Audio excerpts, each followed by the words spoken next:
Mami, masaya akong nakasama ka. Kaso, uuwi ka na naman sa Amerika eh. Kailan ko magtrabaho? Katulad ng mga salamin, magkakaparehas kayo. Ayun lang kasi kayong bilhin ko. Doon ako nagtatrabaho. Tingnan nyo, marami akong nagpapadalang pera sa inyo, di ba? Opo, pero nakakaya naman po kahit si daddy nga lang po. Nasa Amerika din eh. Ba't hindi po kayo magkasama? Magkaiba rin kasi kami ng work. Okay? Magkaiba po kayo ng work. Pwede po akong sumama. Nakabili na ako ng ticket kaya hindi ka pwedeng sumama, ha? Sige po.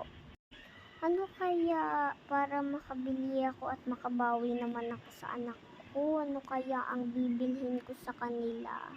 Mami, wag ka na pong mag-isip. Okay lang naman po kami kahit wag ka na po maggastos. Nakakaya naman po. Sige anak. Part 2, comment na kayo.